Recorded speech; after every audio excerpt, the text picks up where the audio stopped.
Come on down to Jimmy Sports Lounge. Come on down tonight. Come on. Come on down to Jimmy Sports Lounge. Everything's gonna be all right.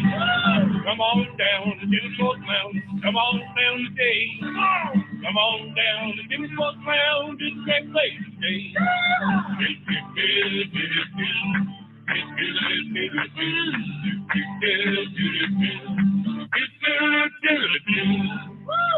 Back again for number 10. Join Big B, DK, and Mike Jolitz for all the hot topics, weird news, and shenanigans. It's Cave Crew Radio, Season 10 at cavecrewradio.com. Well, good evening, ladies and gentlemen. I'm DK, joined as always by with Big B. Hi there. Apparently, we have a jam-packed pre-show for you tonight. It seems that way. I wasn't prepared for it, but I guess I tell you to write things down, and you have a little story to kick us off this week. Well, just real quick. So there's this app. Now, remember last week I told you about the app called Freecast, so you can get the live PD, which I'm loving, by the way. There's another app called Pluto. I've heard of that one. Yeah. Yeah, it's a fairly popular app, and it's free. Again, you don't have to pay for anything. You don't have to put credit card down or anything like that. Another free app. And they have these channels of all old shows and old movies and stuff, and all that. So I'm watching, and there's a show that's on the Food Network from like the early to mid 2000s. Called Iron Chef America. I don't know if you're familiar with it. Yes. Well, totally ironic and unscripted, ladies and gentlemen. There's a global championship going on that I think it was last night or the night before Isby and I were watching. Oh, okay. Very nice. Love Iron Chef. So that show is based upon an original show that started in Japan, called Iron Chef, Right. and it was in the late 90s. So on this app in Pluto, I happen to see, I'm watching something else, and I happen to see the Iron Chef channel.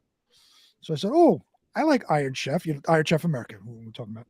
I said, "Let me go check it out." I turned it on, and it's the original Japanese TV show. Is it that angry guy at the beginning? No, it's somebody completely different. Oh, okay. So it's the original show. This is from the ones I'm watching now is from 1998. So it's a channel that just runs the old Japan series, and it's overdubbed in English because obviously it's from Japan. It's overdubbed in English, and it's just as bad as those old kung fu movies that used to come out on the weekends that were all overdubbed, and the overdubs were terrible. Yes. This is the exact same thing, but I'm so into this right now. I love this show. Well, see, this is why we should be on camera, because it's like when the guy's moving his mouth and the guy goes, "I'm going to punch you now." Right. Yeah. This is like they'll introduce like some of the guests on Iron Chef, the Japan show. And it's like, here's actress, whatever the girl's name is. And you'll have the overdubbed American woman go hee ha, and it doesn't match anything that's going on screen. I love it. So bad, but I am so into this right now. It's so bad it's good, right? Like, it is awesome. Did you used to have, like, I was like a teenager, maybe in my 20s, I can't remember, but they'd have Kung Fu Theater come on, like this is back before cable. Oh yeah. And you watch these things, and the movies were great. They had great action, and but the the dialogue was brutal. It was terrible. You'd watch the old, like for here it would be on like Channel 5 locally here in New York, Channel 5 on like a Sunday afternoon at 1 p.m. And it was like all the old Bruce Lee movies and the knockoffs of those movies, the wannabe Bruce Lee movies. And you'd have like William Shatner voicing Bruce Lee. Oh yeah, it was ridiculous. But everybody watched it. That's how we all know about it. It was great. I'm about to chop you. Right. And that's exactly what goes on Iron Chef, the original Iron Chef from Japan. All of it's overdubbed. You see the person talking, obviously in Japanese, but you hear the English overdub, very bad, kind of off time. Yeah. And it even sounds bad because it's like low budget, right? It's like it's very low budget because like call me and you and go, here's the show. You guys tell us what's going on. And right. we're reading Google Translate. And we're like, I'm about to cut the fish. Yeah, the fish. Right. And the sound is so off because it's done obviously the overdubs are done in a studio, and it's mixed so badly that you hear the ambient sounds of the actual show, but the overdubs come in so loud, it's completely off. It's so bad, it's good. So can I ask you this? Because the Oscars are coming up this weekend, which I very rarely see any of the movies. What would you? So if it was Iron Chef redubbed versus the 8-track porn tapes, which would win? Oh wow! Because those were good. That's a good. I would have to say the 8-track porn tapes. Yeah. Okay. Because there is so much overacting and the overabundance of unnecessary sound effects, whereas this is just bad overdubbing, bad kind of, bad translating, and it's kind of that really awfulness. The 8-track porn was just so over the top. Right. So what we got to do next week, be it on the pre-show or during the show, I will go back in our archives and I'll pull one of those 8-track porns, and I'll have to find an overdub of Iron Chef, and we will play it side by side and give our honest opinion of who would win. And I'll tell you the best part, if you can find the overdub of Iron Chef, the best part is when in the very beginning, when they're introducing their guest judges, and it's like I said, whatever actress, the female overdub is so bad. I'm going to check it out. I still haven't even found the police show yet. I've been fucking crazy busy, and I still want to get to our live PD. But yes, that's a different app. That's Freecast. I know, but I got to catch up on all this shit now. Anyway. All right. We're not going to get to the other stuff. Maybe in the show. We'll see if we have time. Okay. Obviously, 1:43. I can talk fast, but not that fast. Yeah, longer than I thought. No, that was a great segment. I really want to see now the 8-track porn, which was like new people in the show will remember. But we ran that for several weeks. Yeah. And I didn't believe it was true when you told me about it. It's like crazy. But anyway, ladies and gentlemen, we got a great show. It's coming up in about a minute. We are going back to Talking FLA. If any of you even missed it, we don't know, but it's back. Double feature of Mike Jolitz again this week. And of course, Epicenters, Drink of the Week, other weird news. We got a lot of good shit coming up for you. So just stay tuned. We will hit the England. Good evening, England. I'm not ready yet, but I'm about to start. How's that for an overdub? There you go. Here we go.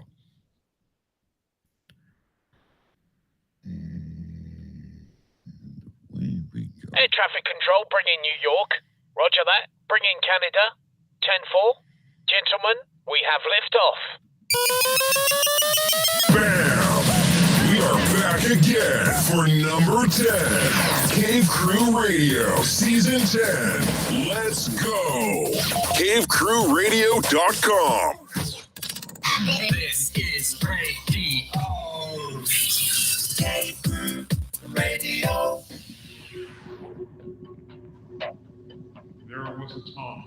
when the world turned their back upon men. Men with a dream and savage yearning within them. Legions compelled by passion that knows no boundary. A consuming flame that defies plausible explanation. Battling the forces of domestication, they find the courage to band together to experience the awesome power of being men.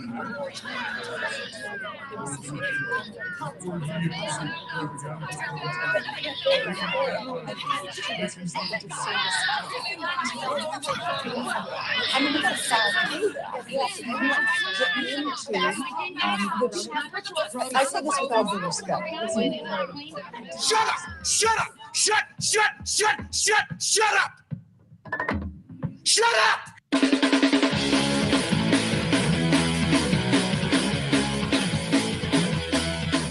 Tonight's broadcast of The Masculine Feminist has been commandeered by the secret society No Ma'am. Gonna go to a place like a shot and a beer, steak, man. Saying we can stop, get pancakes, and then we'll get laid, all right? Why do you drink ice cold beer on a hot day? Mr. Craven, what else you gonna do with it?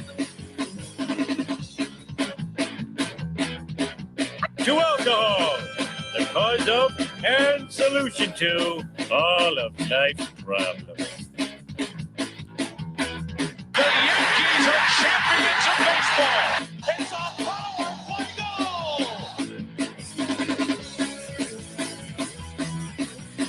This is Cave Crew Radio.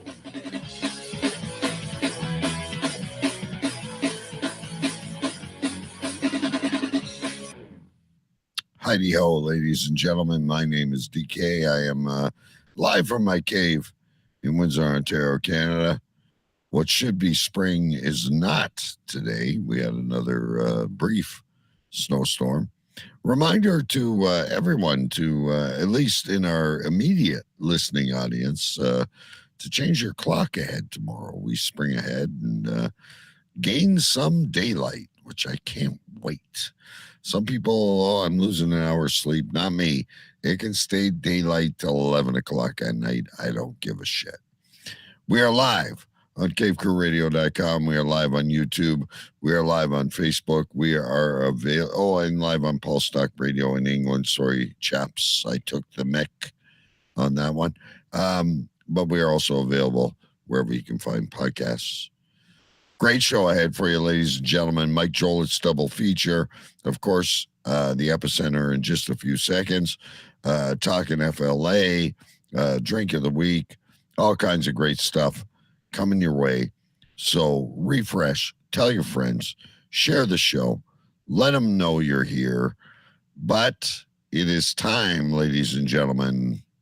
And now, he is the king of the sovereign county of Urian Stench and Stenchlandia, the commander-in-chief of the Water Gypsies, the self-proclaimed president of the United States, a university graduate, and always the epicenter of something. Ladies and gentlemen, His Royal Highness, Big B. Yes, live from Queens, New York, I am King B. King of Stenchlandia and the Water Gypsies, your president-elect of the United States of America, and as always, the epicenter of something this week, and I do mean the entire week. I am the epicenter of all things tax preparation. Oh, I thought you just went through that. No, that was last year. Oh, okay. Time flies when we're having fun. I haven't done mine yet. I just started this week. And I've literally been working on it the entire week. Oh my God. I have to do whatever. You needed some Cave Crew Radio tonight. Oh, I can't wait for the drink of the week to come. I need more alcohol. Is it strong? Well, to me, all these drinks that come are never strong to me. My wife, she gets blown away by the amount of alcohol that's in there. To me, it's nothing. But you could always take a nip of peanut butter whiskey. I could. It's right there. Yeah. But so I started on my taxes this week, and my taxes are a little more complicated than the normal taxes because I have an LLC and I do write-offs through there. So anything I buy, computer wise and things like that, I write off through my LLC. So I have to do all my deductions. And because of the asshole in the White House and his Inflation Reduction Act, which did nothing but tax the middle class, which is me, I am now in a higher tax bracket. They want more of my money. So now I'm going to lie, cheat, and steal to get that down to zero, because right now I'm in a position of owing the money and I ain't paying them a fucking dime. Did he not say this week, and I could be wrong because you know me, I misconstrue things, but I thought Biden said he was going after the people that made more than $400,000 a year. That's always the talking point. Yeah. But when it comes to actual legislation that they write and pass, it kills the middle class. Everything the Democrats do, there's a reason why they're called the tax and spend Democrats. For decades, they've been called the tax and spend Democrats. They try to tax the middle class to death and spend all their money on their worthless fucking bullshit agenda. So that means me. I get taxed more. I get now, according to the tax code, I get put in a higher tax bracket than I was last year, even though I'm making the same amount of money. So now when I initially put all my stuff in there, I owe them money and I ain't paying a fucking dime. You're going for it. You could write off those two smokers, those two laptops. I am writing off everything. Yes. Depreciation of inventory for your eBay business. Oh no, well, I can't do depreciation because the way I do my taxes is I take the full deduction on that year, so I don't deprecate. Because if you deprecate, it takes a little bit each year. Yeah. I take the full amount, and it's called Section 179, whatever it's called. It means you take the full amount, you take the full depreciation amount that year. Right. So I do that every year. So I get the maximum benefit. But this year, with everything that is, I'm writing off my trip to Arizona. I'm writing off my computers. I'm writing off my fucking chair that I got. I wrote this off. Right. And if you had a bowel movement during a shift, you should write off the toilet paper and the water bill. Every single thing I am writing off. So I've been literally working on it the entire week in conjunction with doing my regular job. So I'm sitting there doing my regular job, and I'm sitting there trying to find anything I could deduct off my taxes. So now while you're doing your regular job, and you're of course getting frustrated by doing the taxes, you didn't yell at a Chinese man or a Japanese man, did you? I did not. I had a meeting with Japan on Wednesday at 6 p.m. my time, which is 8 a.m. their time. And that was lasted half an hour. I didn't yell at anybody. I was just tired. At that point, I'm too tired. Is there any way, and I know there's people here that have not listened to the pre-show, but we're talking about dubbed Iron Chef from Japan. We're talking about the 8-track porn tapes. Is there any way we could hear how you're I still can't wrap my head around how you're talking to these Japanese and Korean people and you're understanding each other. I'd love to be invited to a Zoom meeting. I'll just show up as Juan Key, as a guest from Shanghai or something. So in this meeting, it was just one person, and it was a very nice lady. She has trouble with English, but can speak it and kind of understand it. So there were long pauses in between as we're speaking, and she's trying to kind of understand what we're saying and then figure out how to respond. So there were long pauses. But normally what happens in these meetings is we'll be on, if we're on with a larger group of people, there'll be one person that speaks both English and Japanese, in Japan. Real cool dude, and we'll talk, and then he'll tell the people in Japanese. They'll tell him what they need to tell him, and then he'll respond to me. So it's all, kind of like what they do in baseball when, the Spanish player's there, he doesn't speak English, and they got the translator next to him, and the interviewer kind of, that's how it works. Welcome to the show, Facebook user. Show up as a Swedish chef Muppet. There you go. That'll be fun. A great idea. That wouldn't get me fired, though. No. And do da da da ba ba da ba. There is something here. Oh, ladies and gentlemen, and we do have a brand new sound effect. So I'd like you to join us here. If you're new here this week, it is time for... Friday nights are meant for drinking. Here is Mrs. B's drink of the week. And this is called the, I keep forgetting. We could call it the McDowell's Clover Shake. The McDowell's Clover Shake. Excuse me. A homage to Coming to America and McDowell's. It wasn't McDonald's. It's McDowell's. They have the golden arches. We have the golden arcs. So there's a thing that my wife, Mrs. B, sent to me yesterday from Bailey's. It's like this green vanilla mint Bailey's. So we have to try it. I said, okay, great. So I ordered it from Drizzly. And so that's what's in here, along with whiskey, peppermint schnapps, vanilla ice cream, and some simple syrup to sweeten it up. And it's rimmed with gold sugar. And as always, I ask, do you have enough for a second drink? No, I think this is it, right? Because we made this earlier. We made it earlier before the show so we could try it, because this was a completely new one. So this is it. This is all I have. All right. So you will be in to the peanut butter whiskey. We have a challenge for Mrs. B out there in Drink of the Week. If you could be my translator as I say this to you. We need a drink, Mrs. B, especially next Friday, by the way, is St. Patrick's Day. If you didn't know, that's a big drinking day in Ireland, North America, I'm sure all around the world. You need to make a drink that is so powerful that Big B gets bombed before the end of Talkin FLA. All right. So the challenge is that next week is St. Patrick's Day. So next Friday, right? Is it St. Patrick's Day? Yeah, next Friday. Obviously, we have a show on St. Patrick's Day. The challenge is for you to make a drink of the week so strong that I am ripped by the end of the show.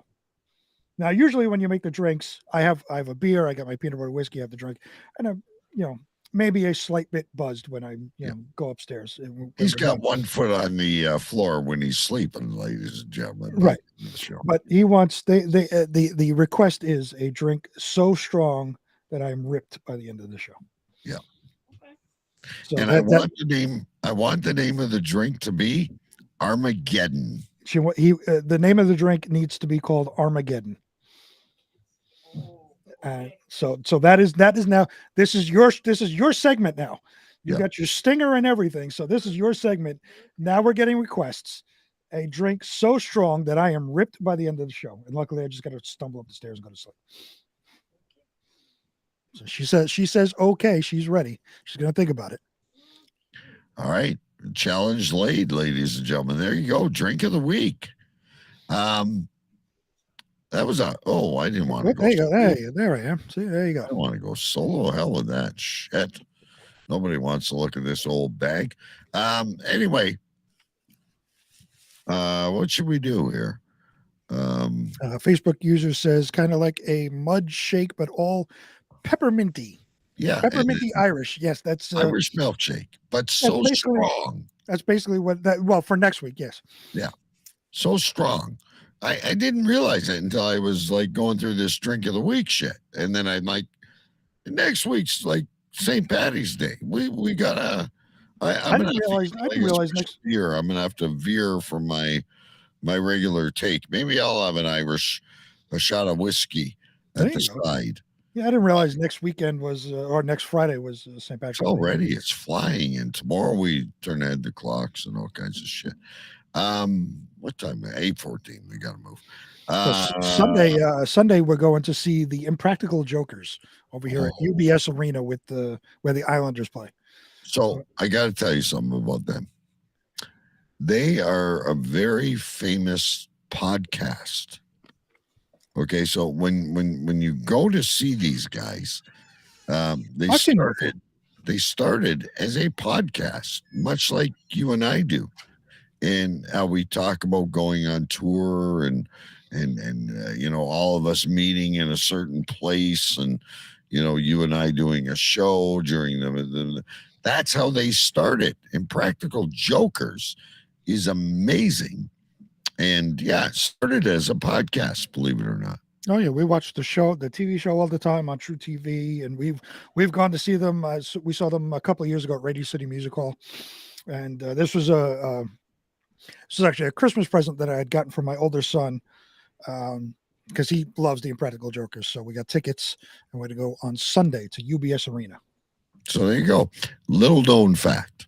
So I'm going to call an audible, and I'm going to run while Big B's enjoying his drink of the week here. And a very popular segment at the tail end of last year was Mike Jolett's Twitter shits. Big B has nothing to do with Twitter.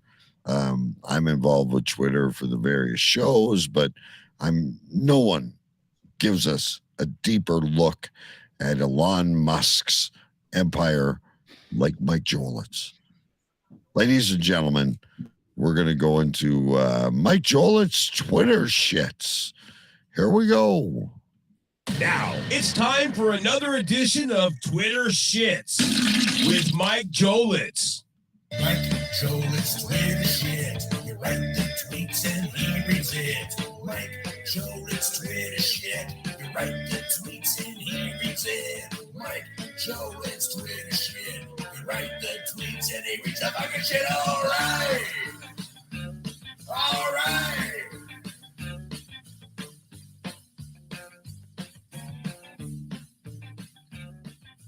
Hello, everybody, and welcome to yet another Twitter Shits. Alrighty, guys, it is now time for the Twitter Shits. This is where I find an excellent story to talk about and see what Twitter said about it. All right, so everyone knows that Lori Lightfoot was voted out of office, no longer the mayor of Chicago. Sucks to be her. Well, sucked to be the people in that city. So, alrighty, guys, let's go head over to Twitter and see what they had to say. That Facebook user said, Beetlejuice, Beetlejuice, Beetlejuice. At Big Pig said, I thought she was going to be at Bass Pro Shop. At Kookaburra said, the Walmart I was in yesterday could really use some help. I can see Lori Lightfoot standing guard at the self-service registers. At Helen Keller said, just don't say her name 3 times or she'll reappear. At I Just Farted tweeted, sure hope she stays in Chicago. You deserve her. You voted her in. And President Dipshit tweeted, if I walked into a Walmart and saw her, I would turn around and leave. Kermit D. Frog tweeted out, seriously, what job could she possibly be qualified at Walmart? At You're Eating Me tweeted, even Walmart has standards. At The Shit Show tweeted out, she's going to try her hand at modeling. At Doug Needs a Hug tweeted, a good day for Chicago. At Jeffrey Epstein didn't kill himself, he tweeted, she will make crime more rampant at Walmart. At Dick Boyle tweeted, school crossing guard is fairly authoritative. She should look into it. And finally in the Twitter shits, at Russell Bledsoe tweeted out, she could get a job as a scarecrow. She'd keep her crows out of my cornfield for sure. Alrighty, guys, that does it for this Twitter shit. Oh, man. Alrighty, guys. Choose chow on a feeder saying later. Bye-bye. Mike Jolett's Twitter shit. You write the tweets and he reads it.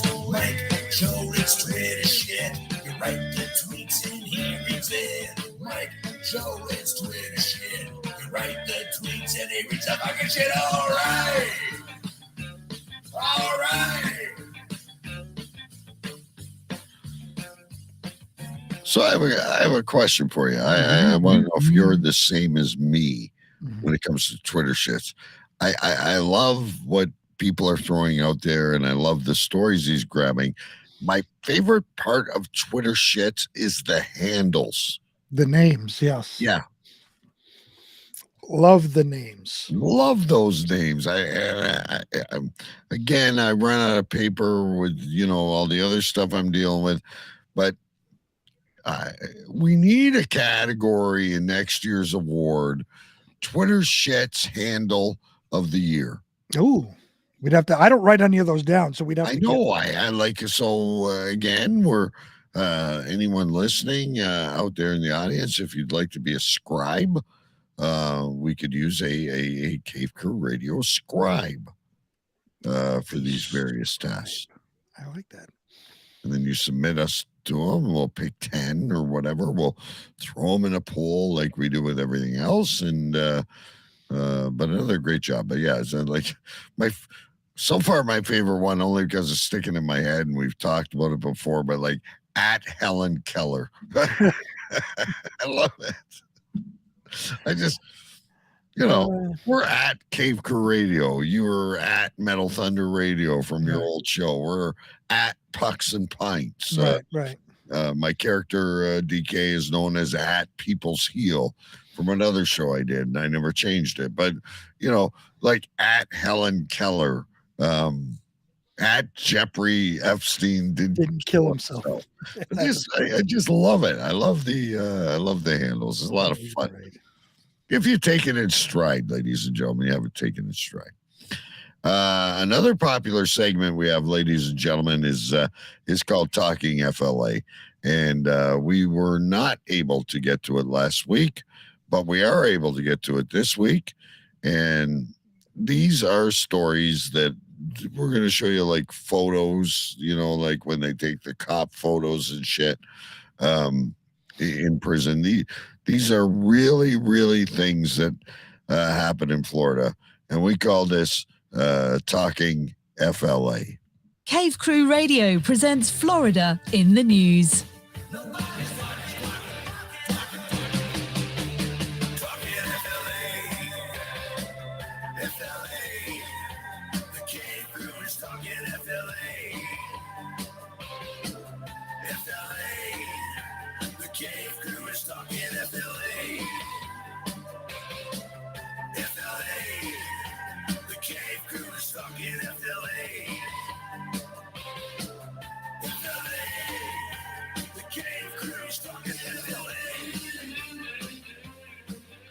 Now, before we start, I do have a question for you and the listeners as far as it goes with that theme song that was graciously given to us. We tried to pay for it. We had no answer, no response. We love it.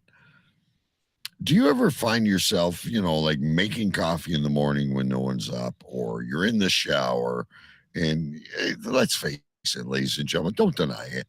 You all sing in the shower. We all do. Are you ever singing Talking FLA? I wouldn't say I'm singing it, but it's been in my head. I like that song and the Twitter shit song is what started us on this, because that song is awesome, and that brought us down the path of getting the Talkin FLA song. So those two songs are always in my head at some point during the week. Yeah, like sometimes I'm getting dog food and then I'm strumming down the hallway like Tom Cruise in that one movie, or Michael J. Fox, in his playing that, and I'm like Talking FLA. Anyone that met me would put me in a mental hospital. But anyhow, I like how you can always tell when somebody doesn't play guitar because they do this whenever they're air guitaring.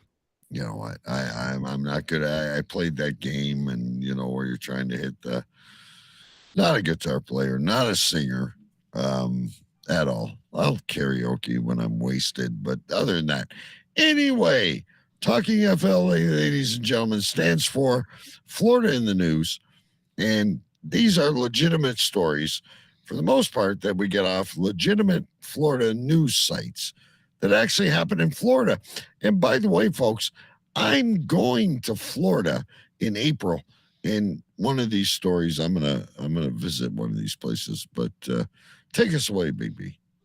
The first story of the night from Florida comes from WFLA.com, News Channel 8 on your side.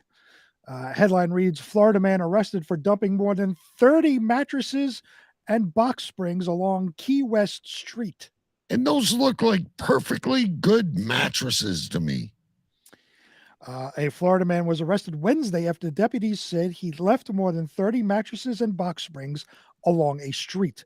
The Monroe County Solid Waste Management told the sheriff's office that the bedding, weighing more than 1,700 pounds, was dumped at Front Street and 4th Avenue.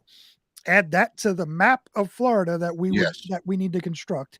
When are we going to do that? This is why we need a scribe. We do need a scribe.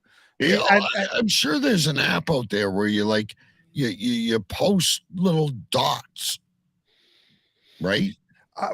I'm sure there is. And if we could find a scribe, you will be added to the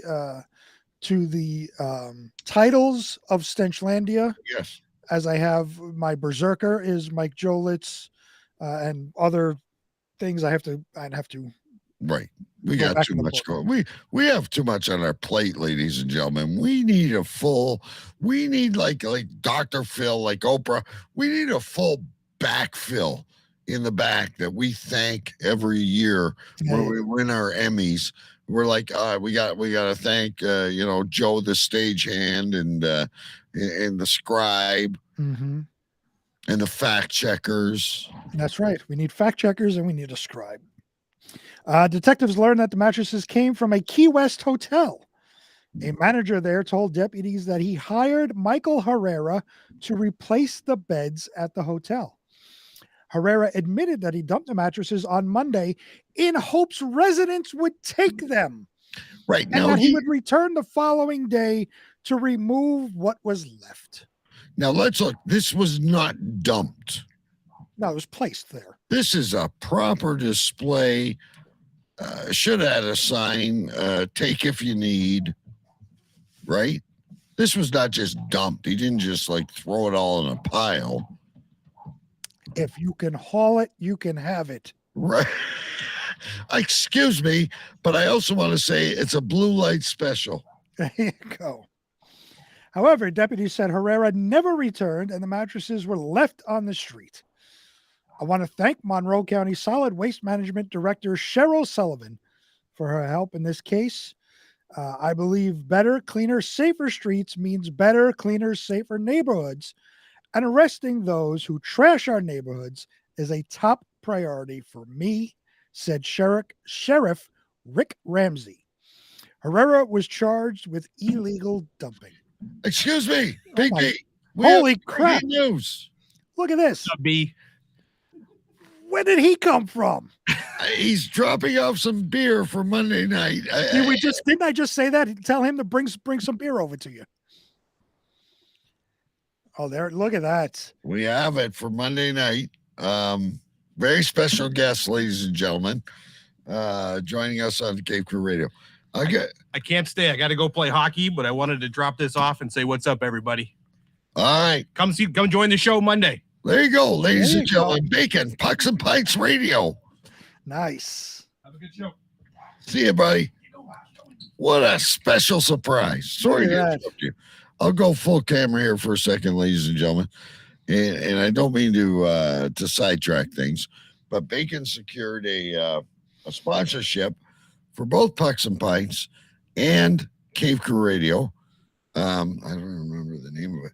Locker Room Lager. There you go. Look at that. Okay, and they supposedly deliver ship to the U.S., so I have to look that up. Yes. If I can get some. So if I don't have to normally pee, ladies and gentlemen, by the end of the show, I certainly will. So Monday we'll cover this. But how often do we get a surprise? Never. Superstar. Never. Like Bacon. That never, ever happens. That's going to go on TikTok. Look at that. And I have to say, ladies and gentlemen, I totally didn't expect it.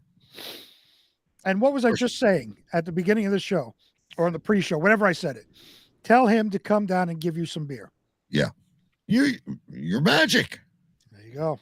And I got to tell you, ladies and gentlemen, on a side note, because I know he's not listening because he's talking to my wife. I still don't know how that guy plays hockey. But anyway, he's a great guy. I love him. He's a good friend. Back to the mattresses. That's it. The mattresses are done. Oh, I don't even remember the end of it. Because you were writing things down and looking at the beer. Well, you know, if there's anything going to make me say squirrel, it's beer. Well, squirrel is in chat. Well, I know she is, and it's great to see a squirrel. I hope all is well. Anyway, all right. Multiple bodily fluids, infected mattresses. Every hotel bed, there's someone's sperm, and everything else is gross. Excuse me. I don't know what to write down. I want to write something down, but I don't know what to do. Multiple body fluids. There's someone's sperm. I would say there's someone's sperm. All right. That is probably the line of this paragraph. You were sharing in all the body fluids when you sleep in the hotel beds. They don't always change the mattress cover regularly. Now, what I got, my pen just ran out of fucking ink. I got a pencil. It's all good. Carpenter's tool. What you got to know, ladies and gentlemen, is Squirrel did work in a motel. So I was telling you on the pre-show about the expense of different motels, and I'm not sure I want to do it. I might just bring a rubber fucking pad to sleep on. Wait, what did Squirrel do in the motel? Because this would be great insight into She was motel a maid. life. She was a maid in a motel. Oh, so she knows. She knows the secrets of what goes on in There a is motel. multiple bodily functions. All right. They don't change things regularly. Oh, boy. Speaking Good luck in your stay in Toronto. Good luck in your stay in Florida. My wife's going to want me to buy one of those purple lights or something now. Oh, man. Yeah. Anyhow, so there's another one here in Florida. Weird. My kid likes chocolate milk. It was funny because my kid always like, hey, can you grab some chocolate milk? Mm-hmm. And we had a little dispute here about some chocolate milk. Anything goes in Florida, apparently. This next story comes from WFLA News on iHeart.com. Headline reads, family dispute over chocolate milk leads to aggravated battery charge. Aggravated battery charge over chocolate milk. Over chocolate milk. A physical altercation between a Florida woman and her family member over a carton of chocolate milk led to an arrest and an aggravated battery charge. According to the Charlotte County Sheriff's Office, 28-year-old Samantha Wright was arrested and charged with aggravated battery following a physical altercation with a family member over a carton of chocolate milk. The incident occurred when the victim returned home from church and found the chocolate milk in the fridge. Can I just say something? Mm-hmm. Those of us, and I try to be a little spiritual, you know, we talked about, you know, you went through this a couple of weeks ago with your boy. You know, we try to be a little spiritual. We try to believe in all that's going on. She just returned home from church. You should be feeling good about yourself. Isn't that the purpose of church or any type of religious place that you go to? You're supposed to feel better about life. Just a little side note, like when Jake was little, we went to church. Melissa was involved in that GEMS class and did all those. And at one point, she was getting so angry at work. She said to me, "I need to go back to church." Well, not if you end up like this young lady. Right? I'm writing things down. Oh, God. I didn't say anything that is worthy of writing down. You didn't. Somebody else did. Oh, okay. Stop thinking of yourself, God damn it. I'm so selfish. I'm a media whore. Anyway. Where is it? The incident occurred when the victim returned home from church. I read that.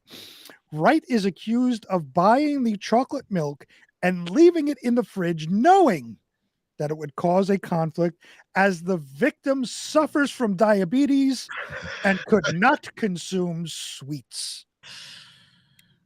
We need rainbow crosswalks. We need special bathrooms.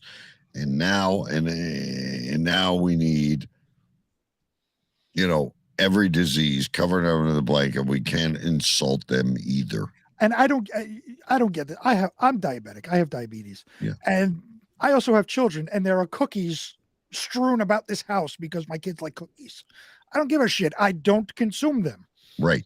If you're diabetic and you see a carton of chocolate milk in the refrigerator, don't consume it. Right. Would I like to have this moment and then go into diabetic shock? Do we now need a diabetic safe injection site? You need a diabetic safe space is what you need. I'm sorry. And listen, my mom was a horrible diabetic, 2 needles a day. And she had to monitor shit and weigh it. And it was terrible. So I'm not making fun of the disease by any means. But this liberal bullshit, as you would put it, it's stupid. It's utterly ridiculous. Yeah. When the victim confronted Wright about the incident, Wright became angry and aggressive, leading to a physical altercation that resulted in injuries. According to reports, the victim threw a container of cat litter at Wright in self-defense, which was met with a glass bowl to the face, resulting in a large bloody gash above the victim's left eye. This is better. We should have like Florida pay-per-views. Oh, it would be awesome. Yeah. This started with chocolate milk. It went to cat litter. It escalated to a glass bowl. So one grabs, the only thing beside her is cat litter, trying to blind her opponent. The opponent stumbles back, and there is a glass bowl, with or without cookie mix still in it, and smashes it over her head.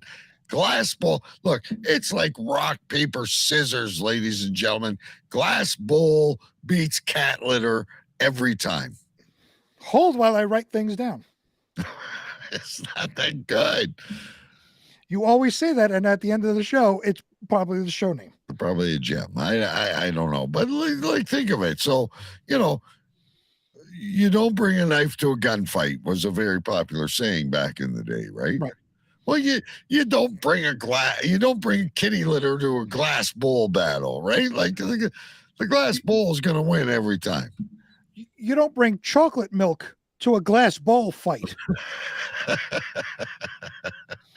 When police arrived at the scene, they found Wright's hands and knuckles covered in blood, indicating that the altercation was violent.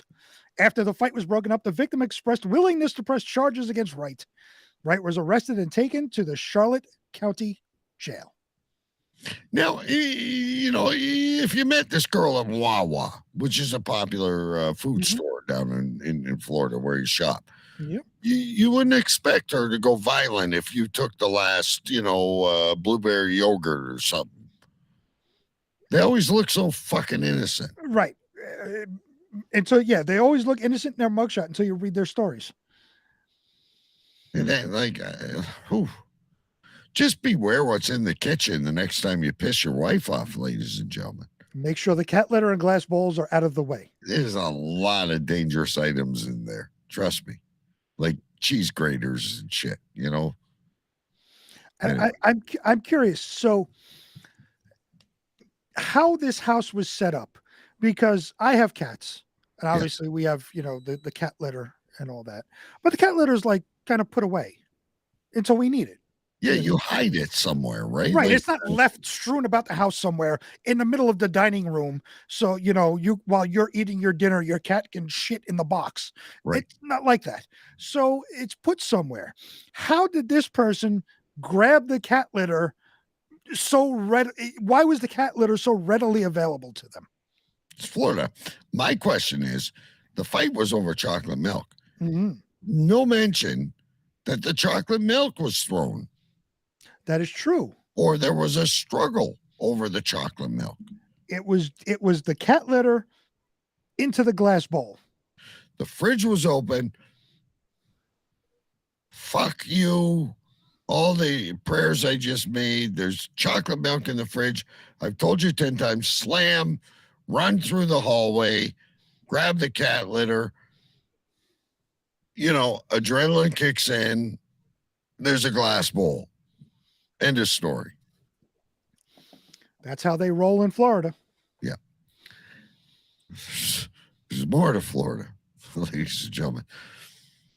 I'm wondering if any of you have perhaps wrong one. Sorry. I was going to say, what just happened? I hit the wrong one. I had her there. There's this lovely lady. Have you ever bathed in a puddle, Big B? No. No. A puddle's not very deep, right? Not generally, no. Yeah, you might go for a sewer or depending on if there's like a crack in the ground or whatever, it might, depending on how the dips go, right. It might cover your foot, like you step in the puddle and it's like, oh fuck, now my entire foot's wet. Not deep enough to bathe. No. And you're in Florida. You got the Gulf. You got the ocean. You've got many waterways. It rains like, every other second. Yeah. You got rain. But a puddle. Beautiful spot.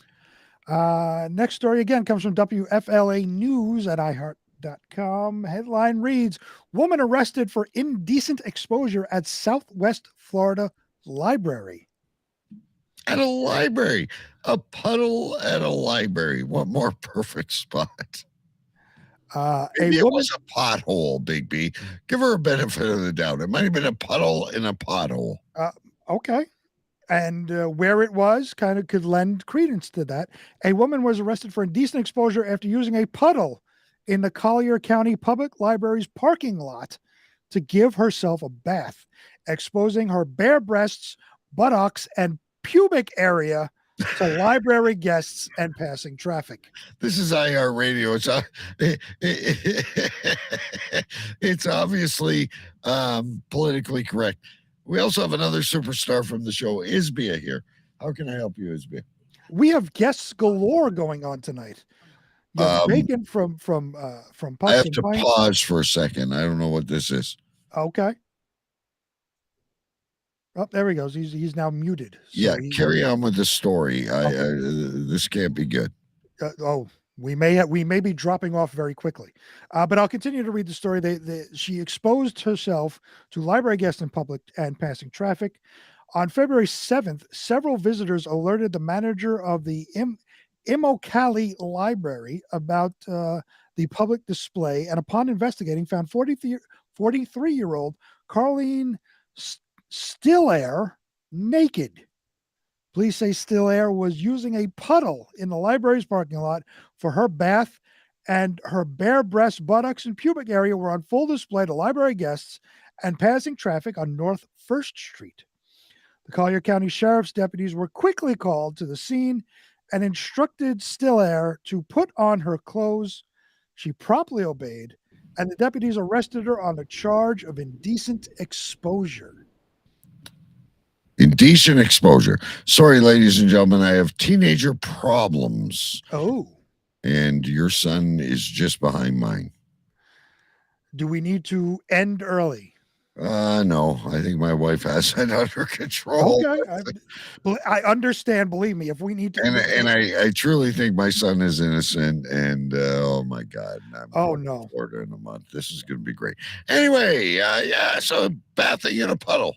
When I hear innocent, that to me, authorities are involved, and it's never good. But it involves bacon. Bacon he was just there. I'll tell you the story off air. This is not an appropriate Cave Crew Radio story.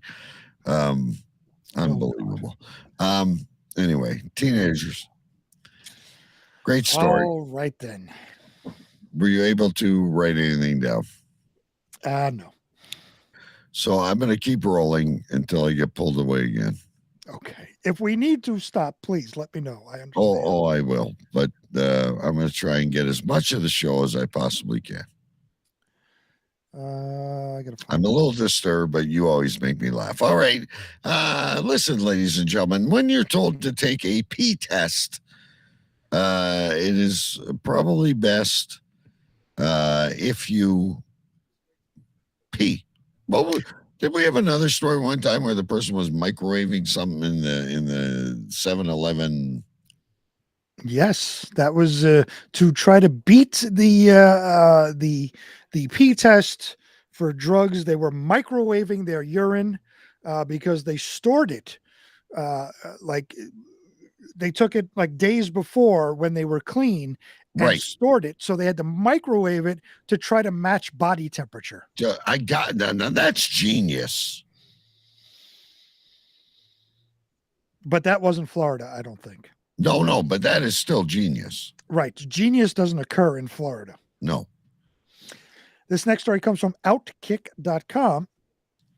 Headline reads, Florida woman tried to beat court-ordered urinalysis with a mixture of soda and tap water. Come on.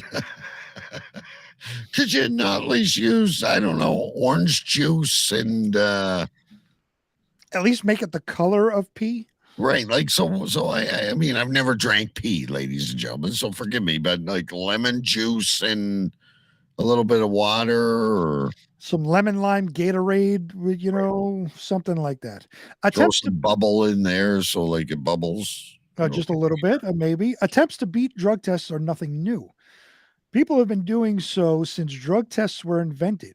Everything from synthetic urine, which sometimes comes with fake appendages, to their friends' quote-unquote cleaned pee have been used to try to game the system. Rarely are pill bottles filled with a mixture of soda and tap water used. I say rarely because at least one person has tried to pull this off. That person is 44-year-old Shannon Hunter. Right. Desperate times cause for desperate measures. Hunter was arrested this week after she thought she could beat her court-ordered urinalysis with her homemade concoction. Obviously, she could not. The Florida woman was reportedly caught in possession of painkillers without a prescription. As a result, she was ordered to submit her urine for testing on a regular basis. Hunter apparently knew she was going to fail when required to provide a sample to her probation officer this week. So she put a prescription pill bottle filled with soda and tap water in her vagina.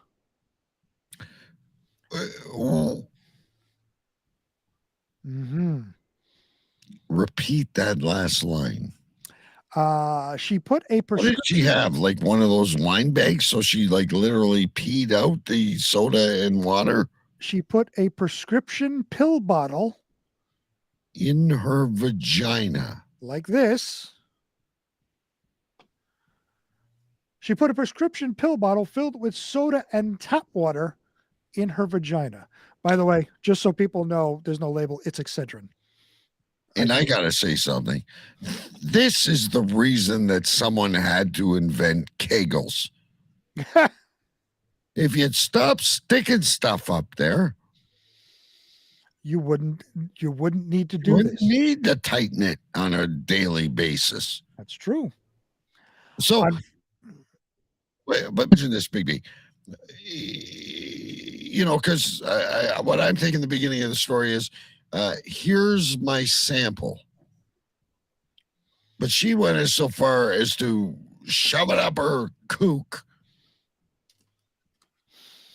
Well, I guess I don't know how they do it, but maybe she had to pee in front of somebody. I don't know. Like, sometimes when it's... she had to squeeze so hard she shattered the plastic. Is that what you're telling me? I don't know. All I'm saying is that, when you're talking about not a regular, like a job drug test, but when you're doing a court-ordered drug test that could lead to prison time, oftentimes somebody will escort you into the restroom to make sure you're actually urinating and not trying to do, something stupid like this. But she thought she was higher than the court. She thought she had them beat. Right, but soda. It doesn't say what. At least was it Mountain Dew? Just a soda and tap water. Unfortunately for Hunter, her probation officer was familiar with the fake urine hiding in the vagina trick. When her pill bottle was discovered, she was arrested. So this guy's been along. He's been around so long that he's seen this trick before. That's the old smoke and mirrors trick, lady. You're not going to get away with it. I've seen other women shove shit up their hoop. Can I stop this and read a comment? It says, yes, you still have to do Kegels. It helps strengthen your ability to hold your piss and shit.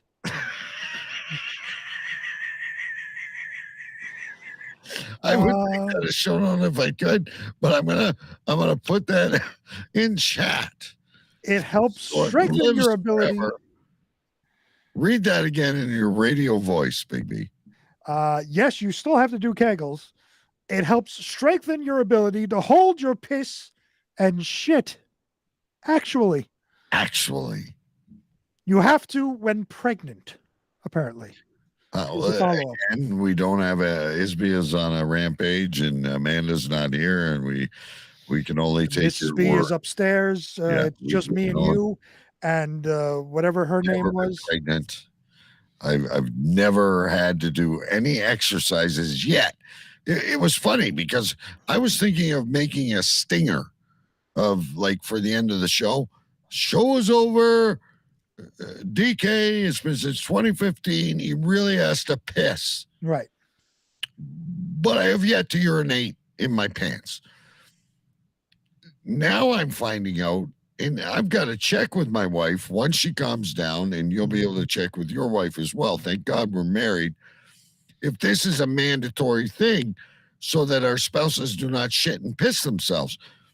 I haven't experienced this as of yet. I can honestly say maybe my wife didn't say anything. It never came up in conversation. It was never specifically said when we were going through both pregnancies, especially the first one, because we didn't know what we're doing. Nothing was ever said about this. I don't think this was done. Maybe my wife did, and I didn't know about it. I don't know. I will have to check. I've heard before where the woman is pregnant and the pressure. They'll shit themselves, or I've heard that before, and I'm not trying to get gross or nasty, but I've never heard of a regime, like a Richard Simmons. Come on, ladies, we got to squeeze it tight. It's not proper to wet your pants in public. Right, like I've heard the shitting themselves while giving birth, the act of giving birth. Yeah. And I understand that there's different things bumping in different positions. You're pushing and all of this, and things are going on. Understandable. Right. We've all kind of wet fart in our day. Like it happens, right? It's right. But I've never heard of it like just on like I know for a fact that never happened to my wife. Like she never was like, oh shit, literally she shit for whatever reason. That never happened. Although so I don't know. I will have to.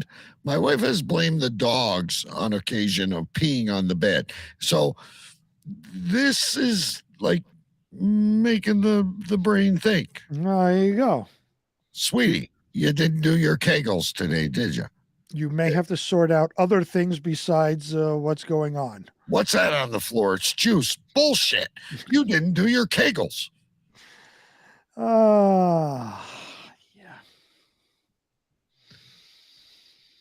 There are ways to beat urinalysis, and this is not one of them. Or back to this again. Sorry. Yeah, we still have more. All right. Submitting a urine sample without any actual urine is an interesting strategy. It would have never worked, but you have to give some credit for the attempt. Simply submitting urine is going to cause you to fail a test is for boring people. Those who like a little action, hatch an insane plan. Hunter appeared in court on Friday and was sentenced to 20 days in jail after pleading no contest to a misdemeanor charge of urinalysis fraud. I didn't know urinalysis fraud was a thing. Excuse me with my pencil because my pen doesn't work anymore. Urinalysis fraud. The urinalysis fraud is just the latest in a growing list of convictions for Hunter. Something tells me this won't be her last, unless, of course, she hits it big after perfecting her mixture of soda and tap water and her pill bottle delivery system to beat drug tests. Got it. That was a good one. I still got to go back and listen to the rest of the puddle story, ladies and gentlemen, because I got distracted. And again, anytime we got a drop, please let me know. It suddenly got dark in chat, by the way. I don't know if it's the same with your wife, though. So when you're talking with situations like this, and I don't want to get into the details, but you don't want to overreact with like an 18, 19-year-old kid, because then they're going to block you right out. It's a very fragile, and my wife's not capable of that emotion. Well, are we done? Oh, no. We have one more Florida. Hold on. And this is a place you apparently will, I may be able to visit if I can still go to Florida after tonight. Oh, no. We all knew that Hurricane Ian was a terrible thing that happened in Fort Myers. My cousin, where I'm going to stay in April, their house was destroyed, but they were not destroyed, but they were able to build it, and everything's back to normal. And most of Fort Myers, I believe, is back to normal again. But Fort Myers was a horrible thing. But this particular business is not fully built yet. Not yet. The last Florida story of the night comes from winknews.com. Headline reads, tent pitched as a temporary home for Fort Myers Beach strip club. A tent pitched on a Fort Myers beach has many people asking what is underneath. The tent is going to be an adult entertainment nightclub. I love it. I want to go there. I want to be under the big tent. It has been set up where fantasies at the beach stood before Ian, meaning Hurricane Ian, destroyed the building. People are just finding out about what's set to open in the tent on Friday and telling us how they feel. And this was when? What is Friday? Do you have a date, or is it too hard to... I don't want you to look it up. No, I don't. Usually there's a date on top. There's no date. Oh, article. Hold on. Article details. Published March 2nd and updated March 3rd. So this is a recent thing. So if I go to the Big Top, I should expect like drink specials and free sliders and stuff like that. Right. So if it was published March 2nd. So if it was published March 2nd, March 3rd was last Friday. So it was last week that this opened, apparently. So I should say, because there's going to be my cousin who's a woman, my sister and my wife and me, like me and three girls. Remember the lesbian story? They're not lesbians. They've all had children. And I don't think they peed themselves. But I need to get them to a mall so I can somehow get myself through those beautiful, look at the beautiful doors they have on the tent. It's like they salvaged the original doors. I may not ever come back again, ladies and gentlemen, but I need to see what's behind those doors. The magical mystery tour. I can't wait until you go, because I need to hear details. I somehow, even if it's morning coffee, like, okay, hey, girls, you're reading your book, you're doing yoga, Pilates, whatever the fuck it is, so you don't pee. I'm going to go for a bike ride.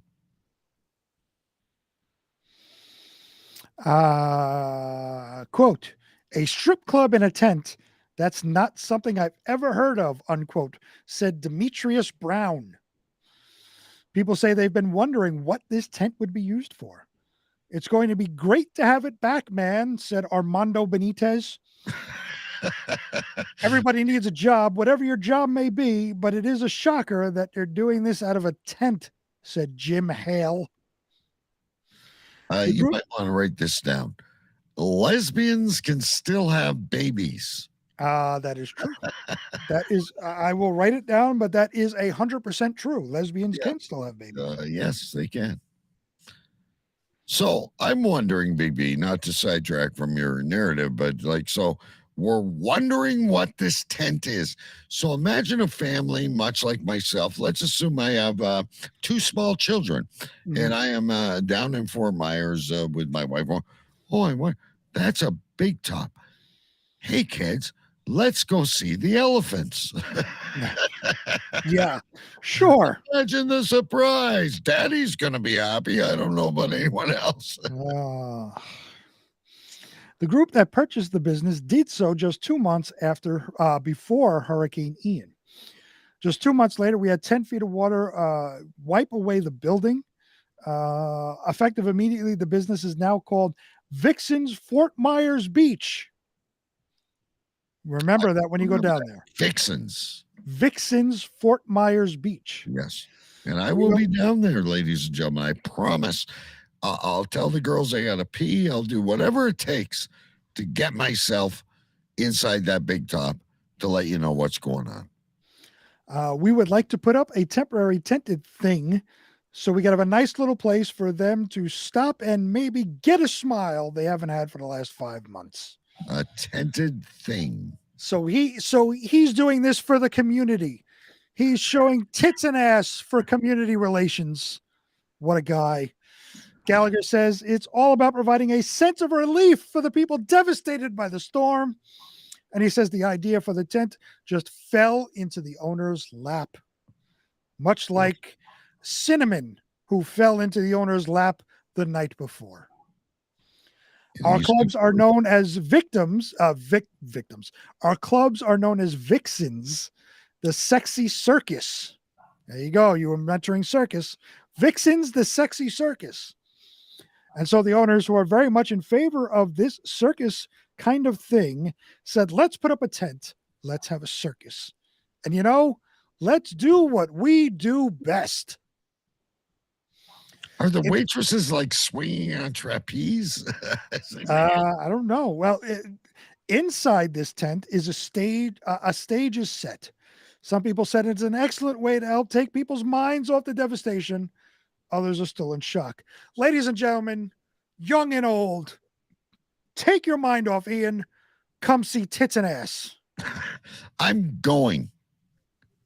I may end up in the doghouse, but I think I'm in a good place right now. The way things are going around this house tonight, I am going to the Sideshow Circus. Well, our friend Armando Benitez chimes in again. He says it's been hard working every day since Hurricane Ian. Yeah, I work this construction site, so I've seen a lot of people, go through it, and it's sad. Just so I can plan my visit, do they have lunch specials? It does not say. No. Okay. I'm just kind of shocked that Lee County are letting them do it. Like I said, hurricane season is coming. So another hurricane comes through, that tent is flying away. The adult entertainment nightclub is set to open on Friday. Last week, the tent passed its fire inspection on Thursday. However, this will be temporary. A brand new building is already being planned to replace this tent, which could happen before the year's end. All right. I will investigate. This is why I wanted Big B to report this story, by the way, ladies and gentlemen, because until about 15 minutes ago, I'm scheduled to.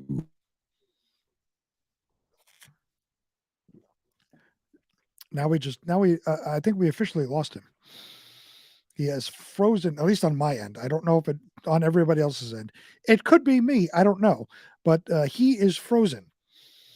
I think we were going to go to Mike Reads the News after this segment, but wait, I hear him me now. Or not? I hear you now. Oh, because I was talking and I couldn't hear you. You were complete. Now you see you were frozen on screen. Something happened on your side. You were frozen on screen. Now program. Now I see you. I see you moving, and I hear you. All right. I was talking the whole time too. I apologize, ladies and gentlemen. We're having problems with Be Live freezing, and I'm going to speak to the people at Be Live because we didn't have that problem. But yes, you were correct. I did hear you parlay into the next segment. Yes, and you're 100% correct. Very good friend of the show. Also, the guy that does the Twitter shits. Mike Reads the News. And now, Cave Crew Radio presents Mike reads the news with Mike Jolitz.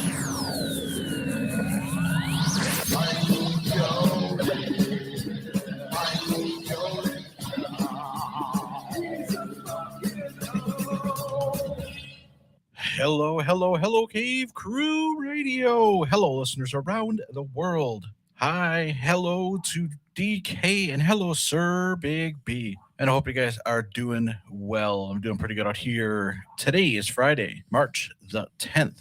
It's almost daily savings time, everybody. Remember, turn your clocks back. I don't have to do any of that crap. Alrighty, guys, it is now time for the news. There's a natural gas leak near my house last weekend. No, it wasn't me cracking a bunch off. Turns out Krista Mole Man was in the neighborhood. Milwaukee Metal Fest is coming back May 26th through the 28th at the Rave Eagles Club. Anthrax and Suicidal Tendencies play on the 27th. I'd like to see that. Iraq has banned imports of and sales of alcohol. That's it. I'm canceling all future trips there. There's a new TikTok trend where people take it easy on the first day of the week. Yeah, that's for rookies. I work the hardest just one day of the work week. Come on, man. Kid Rock, or Kid Suck, as my brother calls him, announced he's going on tour this summer. He's calling it the No Snowflakes Tour. I don't know what album he's promoting, but, who cares? Will Smith said he's embarrassed and hurt over the new Netflix comedy special that Chris Rock did. Was Will trying to tell a joke? I'm not sure, but, fuck Will. And finally in the news, Krista Mole Man was arrested for exposing himself to a Bikini Beans coffee employee yesterday. He was released after it was found out his genitals were not seen due to the fact that he has so much bush. Alrighty, guys, that's it for the news. It is now time for just a couple tidbits. They're not headlines. They're just little tiny pieces of crap. Yeah. Tom Sizemore died last week. He was 61. Oh, no. And the Weaver's house is still in sale pending status. On the plus side, they're 100% moved out now. Oh, yeah. Alrighty, guys, that does it for this Mike Reads the News. I hope you guys have a great show. Yeah, all right, well, that's it for now for me. Tschüss, ciao, and auf Wiedersehen, everybody. Later, bye-bye.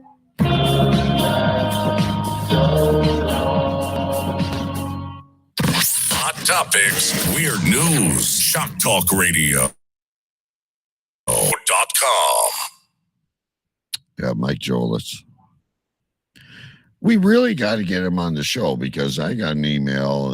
We're supposed to ask him questions, and I got to get more into the. I got to get more of a backstory on the Weavers. Yes, we need more Weavers information. Yeah, before we can, I know you got a lot of notes. I know we got characters to be made and yada, yada, yada. Anyway. All right, we're making good time. Do you want to go into the news stories or save them for next week? Because I did have a couple little tidbits for you, and then we can go and name the show. It's up to you. No, please. Let's go. Let's do tidbits. All right. So I shouldn't steal Mike Jolitz's thunder. So I apparently told you a couple things to write down, which I forgot, which is going to be the theme of the story. Stories. So you had told me to write down. Yeah. So you told me to write down propane leak, and I got the wrong sister. Right. So let's start with propane leak.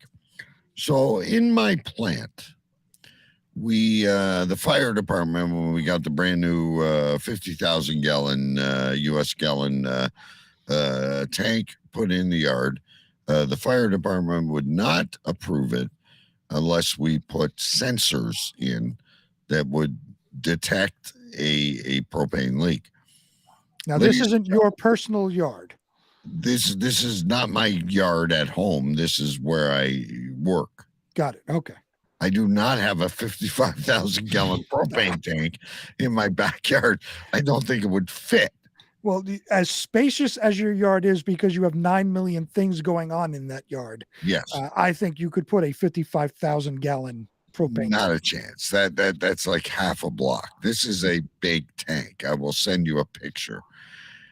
Anyway, the fire department, this guy was a new fire chief, and he was extremely paranoid, and he would not approve the thing until we got these propane sensors. Only ones in Ontario, only ones probably in Canada. I am quite sure.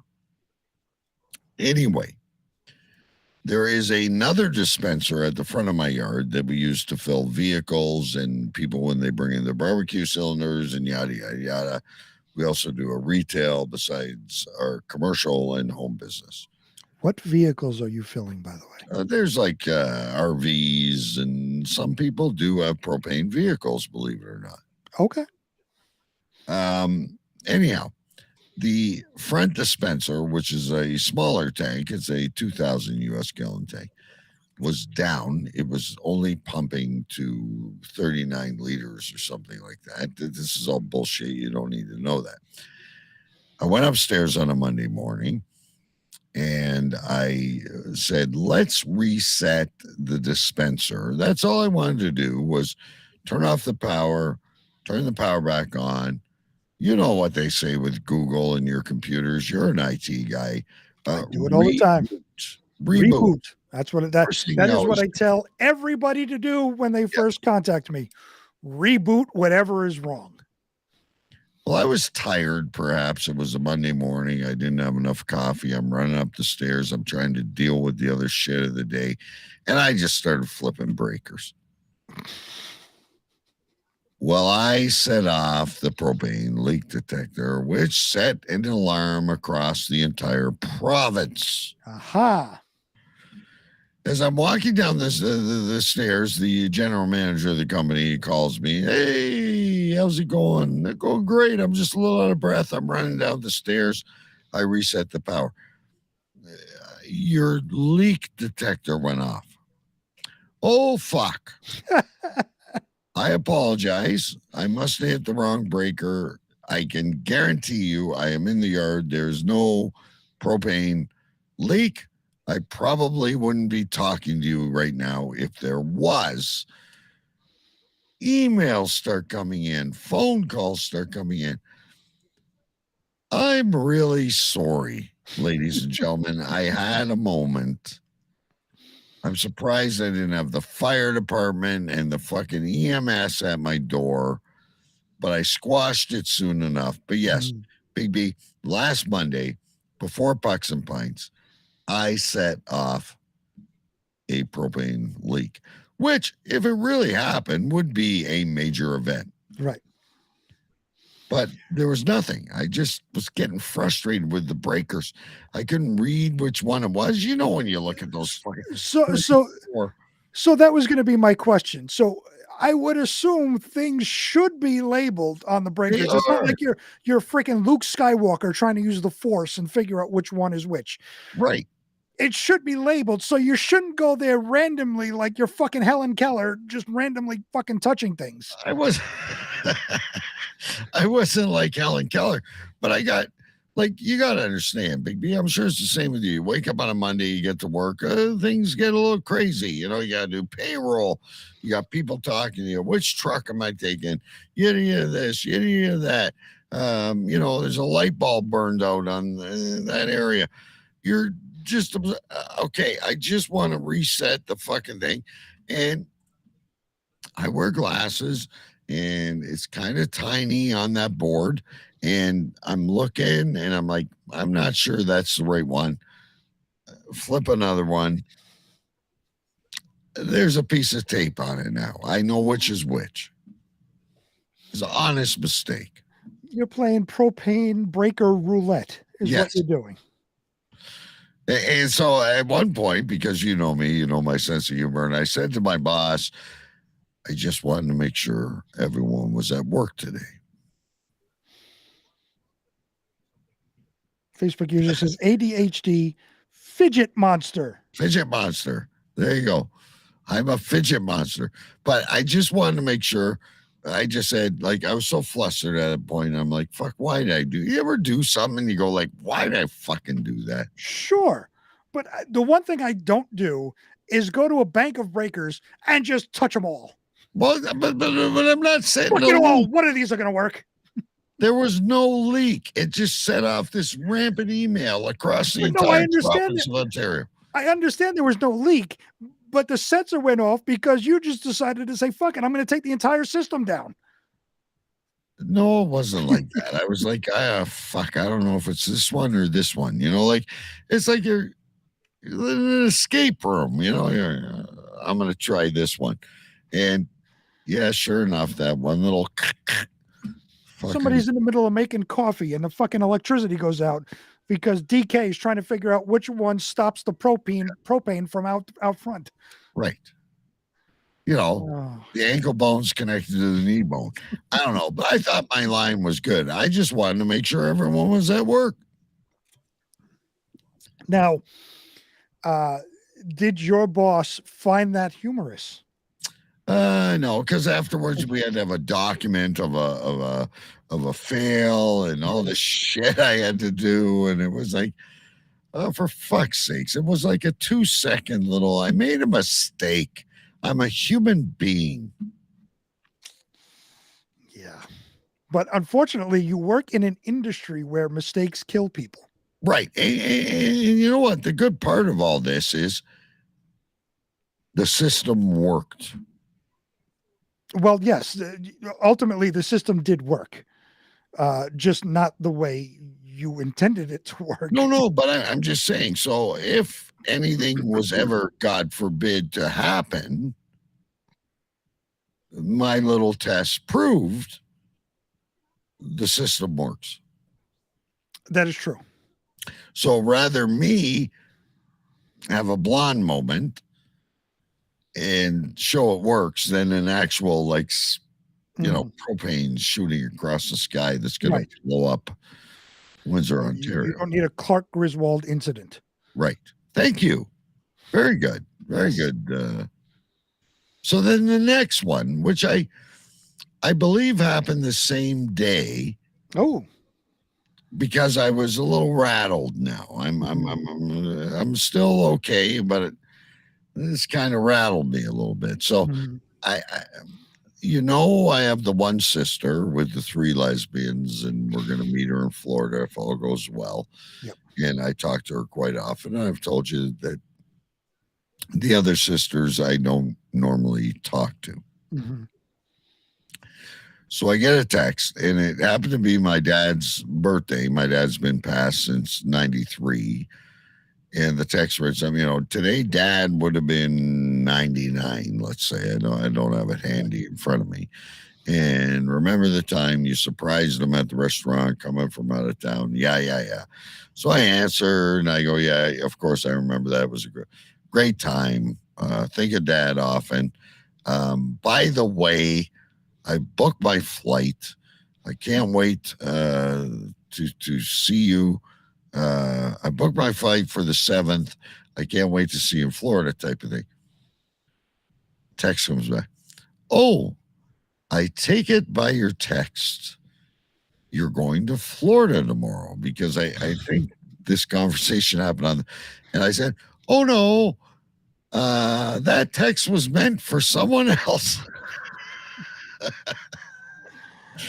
So my 2 sisters who hate each other more than I don't hate anyone. I just don't talk to people. Mm-hmm. And of course, one of my gals in the office says, you really should assign contacts, to numbers. And I'm like, yeah, but I don't talk to that many people. Wait, so you just, so these numbers just came in as a string, a phone number string, not a name or anything. Like a local number. And, the night before, I was talking to my sister. We're excited to come down. She's going to be down there with my cousin. We're excited to come down. So I just kind of added, I booked my flight, and I added something about the airboats, because I've always wanted to do the airboats with the alligators and shit. Yeah. And then the other sister, who I never talked to, said, I assume you're going to Florida tomorrow. And then I said, no, I'm going April 7th. She goes, oh, that's a big birthday for me. Oh, God. And I'm like, oh, this thing can't get any fucking worse. Can somebody IV me some vodka? So not only did you just decide to shut everything down in the plant that you work at, You also told the wrong sister that you're going to see the other sister that she hates in Florida. Yes. It was because they are not listed as names. They are now. A phone number. They are now. Well, I never did it because I always actually I think I had the other sister as a contact, but I was so fucking flustered and busy. I'm reading this. I'm going, well, that fucknut never texts me. It's got to be Joanne, right? So, and it's obviously, well, I guess because you said your two sisters don't like each other. I was going to say, this obviously isn't a group chat among the siblings. No, this is just me thinking it was the one. Just a fucking bad day. Here's the amazing thing, ladies and gentlemen. I still pulled it together and I produced and starred in with Big B and Bacon, Pucks and Pints Radio. The trade deadline special. The post trade deadline. Yeah. Yes, but that was the end of the trade deadline. That was that was where we went over all the trades. I still managed to pull it together and do the show. Bad day. That is a bad day. Just a bad day. And anyway, that's my story in a nutshell. I'm human. And the great thing about this show, Big B, I'm not afraid to admit it. Mm-hmm. No, I'm with you 100%. I agree. That as much as we sit here and we criticize people leaving mattresses on the side of the road and bathing in puddles, that occasionally we make mistakes. It does happen every now and then. Yeah. I will never admit it, but it does happen. It does. So I'm going to take advantage of this situation right now because no one's home. And I have a feeling that I'm going to need the voice of reason because if my wife lets loose, the kid will never talk to us again. And you know how things go as a teenager. I will report to you privately in a minute what's going on. Yes. But it is now time, ladies and gentlemen, to name the show. I also have to pee. I'm not lying. And we'll carry those other stories on next week for our St. Paddy's Day special, where I may have to read the news, ladies and gentlemen, because if all goes well with Mrs. B, Big B will need a bucket. He won't be able to read stories. She is taking this challenge seriously, so we'll see. I did write down McDowell's Clover Shake. There you go. Apparently it's something very famous I never heard of before. The movie Coming to America. Another one of my favorites, got to be a show note. If you can haul it, you can have it. Yep. Another one I wrote down might be a possible show name. Urinalysis Fraud. Mm-hmm. Never heard of that before until tonight. Also wrote down the Sexy Circus. Gotta have the Sexy Circus in Florida. I can't make this out because my pen stopped working. All I had is there is something, and then my pen ran out of ink, so I can't use it. It is disqualified. Yes. That's all I got tonight. You must have 5. 6. Oh, you're busy. First one, I wrote down because I haven't heard this profession in a long time. And it was from Facebook user who I believe is Squirrel. I worked as a chambermaid. Oh, good one. I haven't heard anybody called a chambermaid since 1637. That's awesome. I worked as and I'm using a pencil, so I won't run out of ink. Well, yeah, we don't want you to run out of ink. I worked as a chambermaid. Excellent. I got a couple here that could be show notes. And this first one, again, from Facebook user who is Squirrel. And very educational. Lesbians can still have babies. Yeah, that's true. Remember that.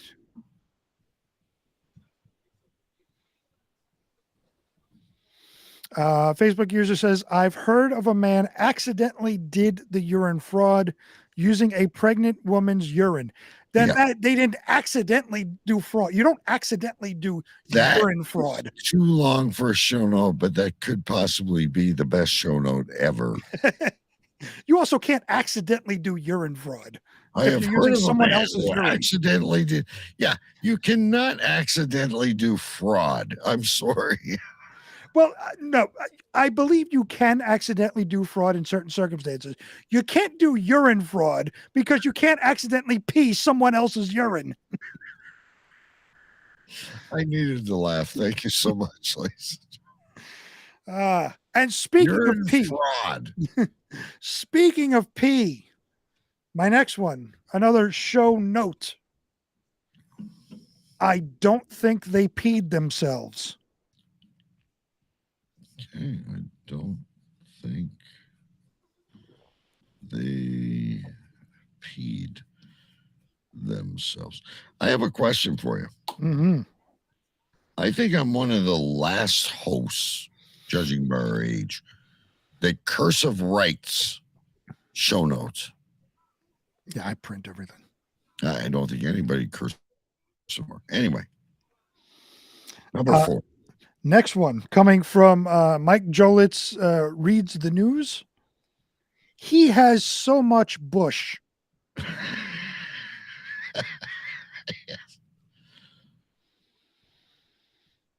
Talking about Chris the Mole Man. Yeah, Chris the Mole Man. We got to meet him as well as the Weavers. Next one up, straightforward, Fidget Monster. Oh, yeah, that was a good one. Fidget. Can't remember where, but I remember it. And my last one, this is my nomination for show name. Again, you always say it's not worth it. But of course, when it comes down to show names, it becomes Glass Bowl Beats Cat Litter.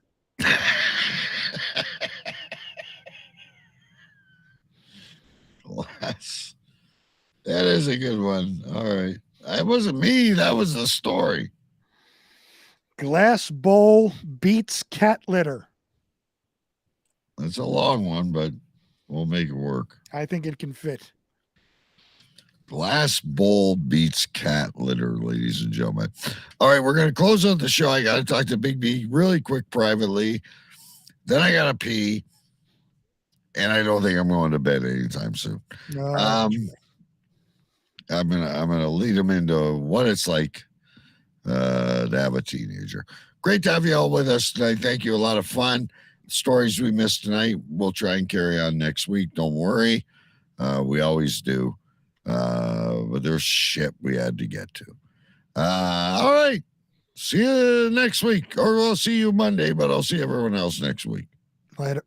If you're wondering what's going on Monday, ladies and gentlemen, Pucks and Pints Radio. All you got to do is Google it. Thank you to all the listeners on our affiliate stations. To find out more, check out Cave Crew Radio on Facebook and Twitter. I want you to pack up and get out. Get the hell out of here! Go. Just go. Get out. Get the hell out! That will conclude this evening's entertainment. Shut up! Shut up! Shut up! I have a running war with the media. They are among the most dishonest human beings on earth.